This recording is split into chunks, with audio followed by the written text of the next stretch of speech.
most people identify an era of music by a time period, and usually by the decade it was created. In 2023, we had another big shift, and that's the rise of AI. AI has been very controversial. It should be, mostly because now we've gone away from professionals creating music to consumers creating it and creating a lot of it. And this has been a big change, which we're still living through right now.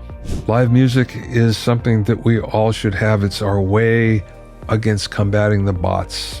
It's our way against AI. Okay, this is episode 581. It's the news. No guests. For about the first 500 episodes of this podcast, I always included a segment of the latest business news. I stopped that when we began to concentrate more on video, but I've received a lot of comments about how much the segment was missed. So every so often, I'm going to include an episode dedicated just to interesting music news. And this is the second edition. The first thing I want to talk about is how little is actually going on in the music and audio gear space.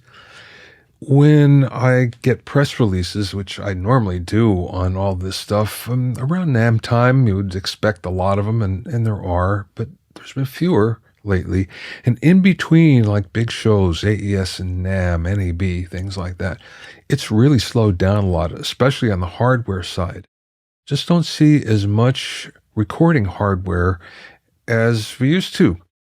Now, that being said, there's a fair amount of software that comes out, but not from the major companies so much. There's more from very small developers. So watch for this because it's a trend. There's not that much going on in this space, at least during the times of the year that maybe aren't as celebrated as others. Okay, most people identify an era of music by a time period, and usually by the decade it was created. For instance, the 50s you can think of as rock and roll. The 60s were the British invasion. 70s were rock. The 80s, new wave and Britpop. The 90s, grunge, and we can go on and on. That may outline a general era of music, but Pandora recently released the MPG Hot 3, a database of 21,000 Billboard Hot 100 songs spanning from 1958 to 2022. And that identifies the eras with more precision, but they're probably not what you expected. So, for instance, the first era of popular music we're talking about now, 1964, Beatlemania. Now, not only did music change, as you would think, popularity-wise, but the feel of music shifted. So before that, everything was more or less a swing feel, and then it went to straight 4/4 feel, which we pretty much have been using since that time. So this was a huge change just in the way music was working. The next big era, came in 1983, and as you would think, that's when synthesizers and drum machines first came on the scene, which to some people, it was when the industry started to die. To other people, it's when it really became reborn. Whichever way you look at it, it was a big change in music, synthesizers and drum machines, and still to this day, that's what we're using. There's actually a couple of smaller eras. There's several major eras, but there's a couple smaller ones. In 1991, grunge and boy bands was considered a rather small era. In 2007, there was another shift, and this was mostly in that lyrics got a lot happier, and there was a shift away from harmonies, which was totally surprising. In 2016, there was a distinct loss of melodic and just a general vocal change in sound. All of a sudden, lyrics got a lot more nasal and less expressive. So everything was way different than it used to be. Plus, there was a big increase in explicit language and lyrics that had to be beeped out. Also, we saw songs that now are relying on loops and completely different song forms that didn't have intros, outros, bridges, solos. So as a result, they were a lot shorter. In 2023, we had another big shift again. This is not outlined in the survey, but it did happen. We're living through it, and that's the rise of AI. AI has been very controversial. It should be. Mostly because now we've gone away from professionals creating music to consumers creating it and creating a lot of it. And actually, it's pretty good. So anybody has the tools, I should say, to become an artist, both music-wise and persona-wise as well. And this has been a big change, which we're still living through right now. And speaking of that, there's an AI-generated band called Velvet Sundown that has 500,000 monthly listeners and 2,500 followers on Spotify. The problem is there's no shred of evidence that any of the players involved ever existed. Then there are quotes from Billboard in their bio that aren't real. Never existed either. The thing is, the music is actually halfway decent. You listen to it and you think, well, okay, it's not bad. I understand why people are listening. But this opens up a bigger question. At some point in time, there's going to be an AI-generated hit, and no one will care that it's AI-generated. All they're going to care about is they like the music. So prepare for that. It's on the way. It'll probably happen sooner than later. Now, moving on a little bit, major labels are in the middle of licensing discussions with AI music generators Udio and Suno. And the thing about these two AI music generators is that they're consumer-oriented. They're basically for people who don't know about music to create music. So you'd wonder, why are the major labels doing this? Well, what's the biggest impediment to a label raising their profits? It's the artists. They have to pay them. They have to babysit them. They have to cajole them for product and marketing buy-in. What could be better than to eliminate them altogether? Like I said, Udio and Suno are not professional tools. They're for consumers. So again, I'm all for using AI as a professional tool, as a helper. And it's really good for that. There's so many good tools, especially when it comes to things like noise reduction. Fantastic tools. But when it comes to having the average person begin to generate music, and there's lots of it now being uploaded, you kind of draw the line. It's even worse, though, when you have major labels that are investing in this, that are using this to up their profits. So this is something that we all have to keep our eye on. Speaking of which, so we have all this problem of AI slop, as they would call it. There is a way to fight back. And it sort of happened without anybody noticing. There's a company called Cloudflare that provides web security services for about 20% of all sites on the internet. It's really part of the internet backbone. And they made an announcement recently that they won't allow AI bots to crawl sites unless they pay for it, unless they pay the site. So the thing about this is they're actually doing something about this whole AI training dilemma that everyone has. The AI generators, the large language models, the ChatGPTs of the world, the Geminis of the world, they've been crawling all these sites and saying it's legal because it's fair use. Fair use generally comes into play when something is for educational purposes. So they're educating their bots. They're educating their large language models. That being said, now they won't be able to as easily. So again, this is only 20% of the internet, but it's a really good starting place. So thank you, Cloudflare. Here's something that's really concerning. Music is losing a whole generation of young men. That means there are a lot of young men that used to be involved in music in past days that no longer care. There are more women than men on social media, for instance. And a lot of this has to do with the fact there's no angry music, which is what young men thrive on. There's no sense of rebellion going on in music. It's not marketed to them. Even there are some around, just not marketed to them. So I'm not saying that none of that exists in the music being made today, but it just isn't marketed to young males. As a result, video games are a much better outlet for them. So what we're finding is that young males, instead of going into music, are going into games instead. That's not good for the long-term health of the music business, so it's something to keep an eye on. Now let's come back again to major labels. This is concerning.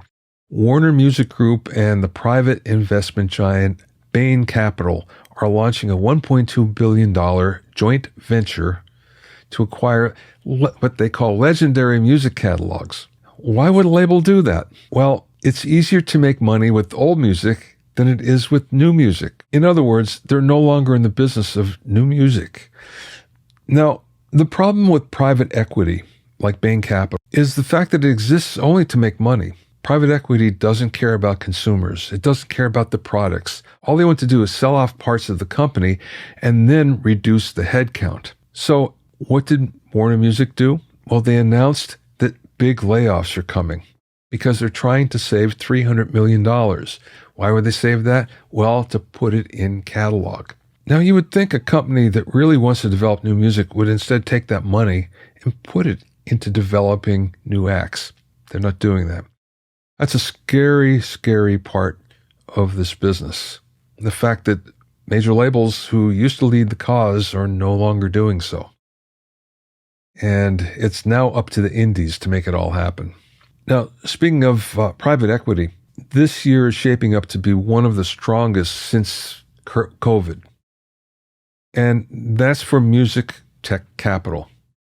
There's already been $1.1 billion deployed across acquisitions in just the first 6 months. So there's 5 major deals.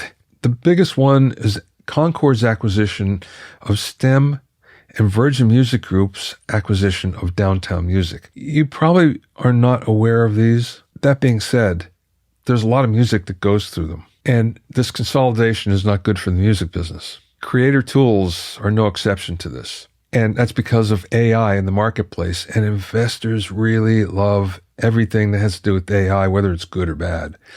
So now we see Suno, for instance, buying WAP Tool, Splice buying Spitfire.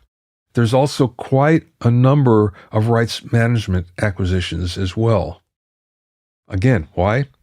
Well, old music supposedly sells better than new music. This is only temporary, and it's only until the next cycle happens. And I think what everyone's going to find is this might look good right now, but in the rearview mirror, it's not going to look like a wise decision. There's going to be a lot of money lost. So, speaking of money lost or potential money lost, President Trump pushed back the TikTok closure yet again. This is the 3rd time this year he's done that. Why? Well, he's hoping that Oracle and private equity firm Blackstone are going to buy it. Again, think about this. Private equity company. So if they were to purchase TikTok, what do you think would happen? Well, it's not going to get better. That's for sure. They're probably going to try to sell off different parts. But the Chinese aren't cooperating. They're basically saying, oh, you want TikTok? No problem. But we're not going to give you our algorithm, which is TikTok's secret sauce. So already now people are wondering whether it's legal to actually postpone this because basically Congress has decided that they're going to ban TikTok. The ban is supposed to go into effect in January, and we're still waiting. So let's see how this one plays out because it's far from over. So speaking of President Trump, the growth of vinyl today is threatened thanks to all the tariffs that are in hand. And one of the problems is that all the materials that are used for making vinyl records, the PVC, the things like paperboard, and for the covers, for instance, nickel's used, steel is made to make the presses. All that stuff is now under severe tariffs. So what's going to happen as a result? Well, prices are going to go up on vinyl. They're already high. If prices go up, chances are that there's going to be fewer and fewer people buying, especially something that's a discretionary item like this. So all of a sudden, there's all these new pressing plants. There were only 25 pressing plants 10 years ago in the United States. Now there's 40. A lot of new pressing plants have come online. But they're all in a precarious position because they're all thinking that business is going to get better. And now with the tariffs, it might get worse. So here's what can possibly happen. You can import vinyl and bypass the tariffs because it's a cultural item. It's not subject to tariffs. So many are thinking that there are European pressing plants or European investors that will come in and buy these American pressing plants because they can bypass the tariffs. If they could take all these raw materials from, let's say, Germany, they could import them for free without the tariffs because they bought them in Germany. So this is a possibility. It's not a good one. That being said, This hasn't gone into effect yet. We haven't seen prices really skyrocket, which is good. But don't be surprised if this happens. And don't be surprised the snowball effect that might happen as a result. Now, here's something interesting. According to data from Chartmetric's analysis of Spotify's top 50, nearly 40% of tracks hit their peak on the very day they're released. So in other words, they never get any higher. 65% reach their peak within the first week. Nearly 50% of songs drop out of the top 50 after only 1 week. But 20% maintain enough traction to stay for 90 days or more. This gets more interesting when you zoom out to look at the artists themselves. In 2016, 60% of artists who crack Spotify's top 50, they do it with just a single song.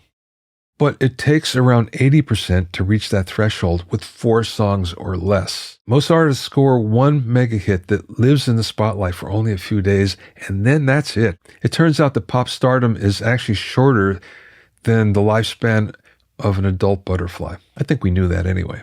And finally, the National Independent Venue Association. This is the association of all the live venues that have live music. They did a study and they found out that 41% of stages, 41% of live venues have shows at least 4 nights per week. 62% hosted artist showcases, which is for local talent. 94% of stages sell tickets or charge a cover to their shows, and we kind of knew that already. 91% of venues operate year-round. The average venue has 143 shows per year. And 87% of venues are reporting a profit. That being said, about half say that it's getting harder and harder to maintain their business, and they don't expect to see that same profit in 2025. There are fewer and fewer live venues these days because it's getting harder and harder to keep them going. Gentrification, taxes, insurance especially, and general expenses are all going up. So the best thing is, if you have local venues, support them because they really do need your help. Live music is something that we all should have. It's our way against combating the bots. It's our way against AI. And the only way that's going to continue is if we support these venues. All right, there we go, wrapping up the second edition of this music news. So thank you for listening. Thank you for being in my inner circle. If you have any questions or comments, you can send them to questions@bobbyowsinski.com. I read them all. You can also learn all about the latest in music, audio, and production news, and find out all about the openings for my latest online classes at bobbyowsinski.com. This is Bobby Owsinski. I will see you next time.